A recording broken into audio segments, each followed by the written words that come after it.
Hi guys, welcome to my ലോകം. ഇന്ന് നമുക്ക് ക്യാബേജ് റൈസ് ഉണ്ടാക്കുന്നത് എങ്ങനെയാന്ന് നോക്കാം.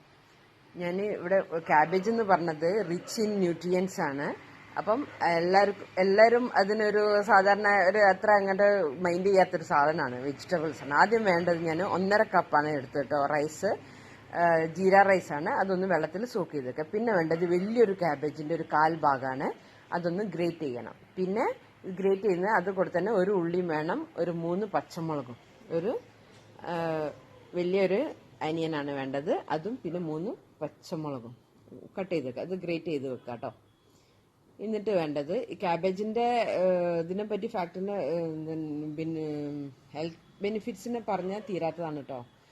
അത് കൊളസ്ട്രോള് ലോ ആക്കാനും BP ലോ ആക്കാനും അങ്ങനെ പല കാര്യത്തിനും ക്യാബേജ് നല്ലതാണ്. പിന്നെ വേണ്ടത് 1 ടേബിൾ സ്പൂണ് എണ്ണയാണ്, കുക്കിംഗ് ഓയിലാണ്. പിന്നെ 1 ടേബിൾ സ്പൂൺ നെയ്യുമാണ് ഞാൻ ഇട്ടത്. അത് നിങ്ങളുടെ ഇഷ്ടം, നെയ്യ് വേണ്ടെങ്കിൽ കുക്കിംഗ് ഓയിൽ തന്നെ ഇട്ടാലും മതി. എണ്ണ കുറയ്ക്കാൻ വേണമെങ്കിൽ ഇത്രയും വേണ്ടെങ്കിൽ. പിന്നെ വേണ്ടത് പട്ട, ഗ്രാമ്പു, ഏലക്ക, പിന്നെ ഇതുമാണ് പൂവില്ലേ, ഒരു സ്റ്റാർ അനീസറിന്, അതും വേണം. അതും ഇട്ടിട്ട് ആ എണ്ണയിലൊന്ന് റോസ്റ്റ് ചെയ്തെടുക്കുക. പിന്നെ വേണ്ടത് 5 വെളുത്തുള്ളി ചതുക്കിയതും ഇട്ടിട്ട് നന്നായിട്ട് എണ്ണയിൽ റോസ്റ്റ് ചെയ്തെടുക്കുക. ഈ വെളുത്തുള്ളി നന്നായിട്ട് മുരിഞ്ഞ് വരും.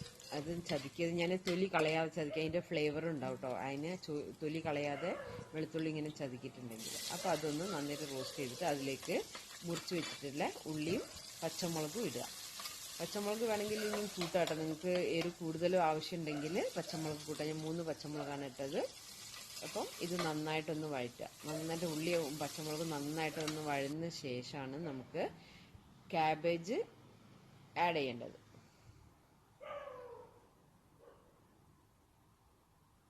നമ്മൾ ഗ്രേറ്റ് ചെയ്ത് വെച്ചില്ലായിരുന്നു ആദ്യം, അതാണ് ആ ക്യാബേജാണ് ഇപ്പോൾ ആഡ് ചെയ്യുന്നത് കേട്ടോ. ഇത് നന്നായിട്ടൊന്ന് വഴറ്റുക. ക്യാബേജിന് അധികം കുക്കിംഗ് ഒന്നും ഇല്ല കേട്ടോ.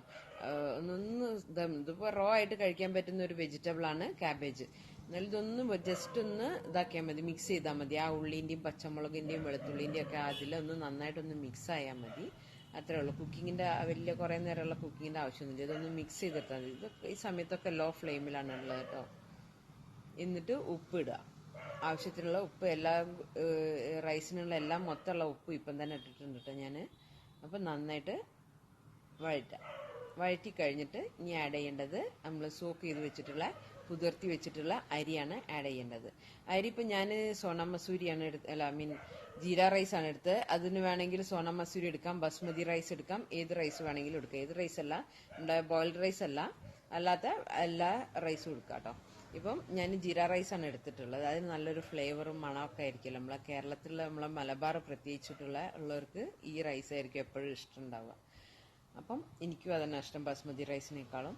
അപ്പം വേണമെങ്കിൽ നിങ്ങൾക്ക് ബസ്മതി റൈസ് ആക്കാം. ഈ അരി ഇട്ടിട്ട് നന്നായിട്ടൊന്ന് മിക്സ് ചെയ്യുക. മിക്സ് ചെയ്തിട്ട് ഈ സമയത്ത് നമുക്ക് വേണമെങ്കിൽ ചൂടുവെള്ളം വേറൊരു അടുപ്പിൽ വെക്കാട്ടോ. ഞാൻ കെറ്റിലാണ് വെച്ചത്.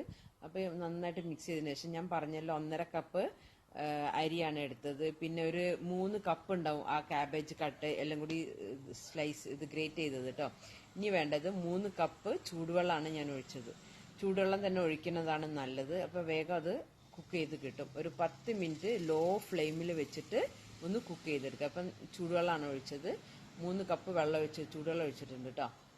1.5 കപ്പ് അരിക്ക് 3 കപ്പ് വെള്ളം ഒഴിച്ച്, ഞാൻ കുക്കറിലല്ല വെക്കുന്നത്, അതുകൊണ്ടാണ് ഞാൻ ഡബിൾ വെള്ളം എടുത്തത്.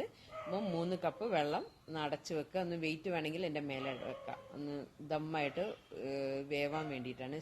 ലോ ഫ്ലെയിമിൽ വെക്കണം, അല്ലെങ്കിൽ ആ വെള്ളമൊക്കെ പതിച്ച് നിന്നു. അപ്പം ലോ ഫ്ലെയിമിൽ വെച്ചിട്ട് ഒരു 10 മിനിറ്റ് വെക്കുക. അപ്പോൾ ഇത് നന്നായിട്ട് കുക്ക് ചെയ്യുന്നുണ്ടാവും. ഫ്ലെയിം ഓഫ് ചെയ്യുക. അപ്പം നോക്കിക്കഴിഞ്ഞാൽ നമ്മുടെ റൈസ് റെഡി ആയിട്ടുണ്ട്. അപ്പം വളരെ ടേസ്റ്റി ആയിട്ടുള്ള ക്യാബേജിന്റെ ഹെൽത്ത് ബെനിഫിറ്റ്സ് ഞാൻ പറഞ്ഞല്ല, ഞാൻ പറഞ്ഞതൊന്നുമല്ല, ഇതിൽ കൂടുതലും ബെനിഫിറ്റ്സ് ഉണ്ട് കേട്ടോ.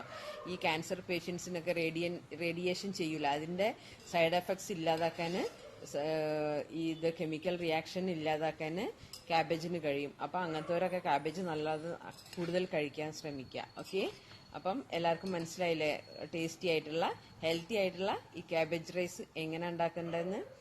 അത് നന്നായിട്ട് കുക്ക് ചെയ്യുന്നുണ്ട്. Okay, thank you for the watch. Okay, by.